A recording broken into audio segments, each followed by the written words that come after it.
Okay, guys, today we are going to talk about technology adoption. And I'm going to use a couple of examples and a couple of little stories about the early adoption phase of a couple of very well-known technologies. The first technology that I would like to speak about is automobiles.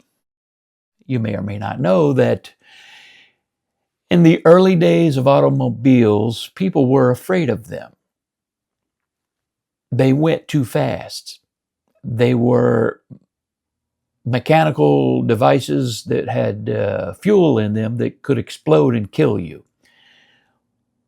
There were lobbying groups, specifically the horse and buggy lobbying groups, that would pay a lot of money for politicians to vote on regulations and restrictions on automobiles and automobile ownership. Specifically, one that comes to mind was in I believe it was New York, the horse and buggy lobby somehow managed to get some legislation on the books that required automobile owners to have a flag man walk in front of the car with a flag to let people know, and more importantly, so as not to spook the horses, that a car was coming down the road. This was obviously cumbersome and restrictive for cars and car owners. But believe it or not, that was the thing. The second industry that I would like to, or the second technology that I would like to talk to you about is electricity. Yeah, believe it or not, I'm going to share a story, a personal story that my grandfather told me. And I'm an old guy. I'm what they call a boomer.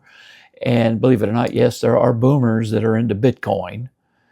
My grandfather was alive when houses in the United States, a lot of them, did not have electricity.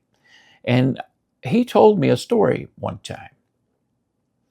He told me that one day the man from the electric company came to his house and asked him if he wanted to have a light bulb put in his house.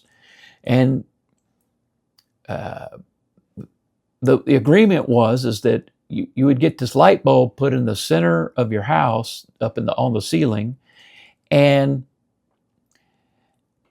if the light bulb burned out, well, you called the electric company and they'd send a man out and they'd put a new light bulb in for you.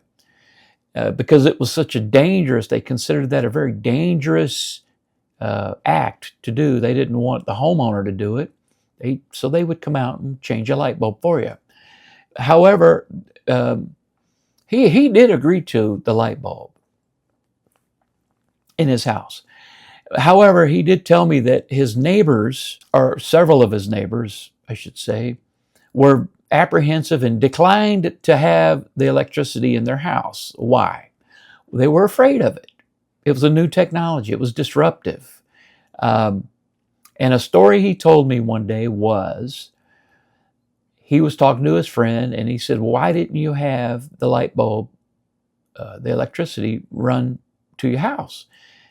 And he said his neighbor said this, and I'm paraphrasing, but he said, my wife is too afraid that the electricity will seep out of the light socket at night and kill us in our sleep.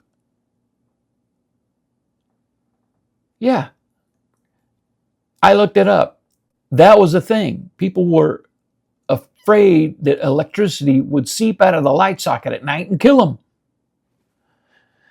How does that relate to Bitcoin? Well, Bitcoin is a disruptive technology that's very hard to understand for a lot of people. It's like on the internet, or if I'm in my social media feeds, the hate against it, which I do not understand. I don't understand how people can hate something so much when they don't have a horse in the race, they don't have any Bitcoin, but they hate it. And they don't want anybody else to have it. I just do not understand the hatred for Bitcoin. And for those of us who know about Bitcoin, and you go down the rabbit hole and you do your due diligence and you learn about the asset and you learn about the virtues and the properties of Bitcoin, it's a no-brainer. But there are people who will watch a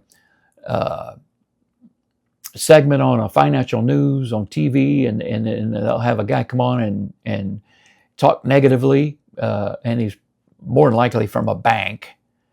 And of course, they don't want Bitcoin to be held by the masses. They want to hold the Bitcoin, so the masses have to come to them. So they send a guy on the news, and he talks, bad about Bitcoin and tells you all of these things about how it's used for crime, and the government's watching it and can follow your transactions. It's all nonsense. Anyway, ladies and gentlemen, that's going to put me over my time. My name is Frederick Mann. This is 5 Minute Bitcoin. Please consider hitting the thumbs up button, subscribing, and tapping that little bell icon for future updates. Please remember, dollar cost average, HODL, and self-custody your Bitcoin. God bless. This is a financial literacy channel, not financial advice.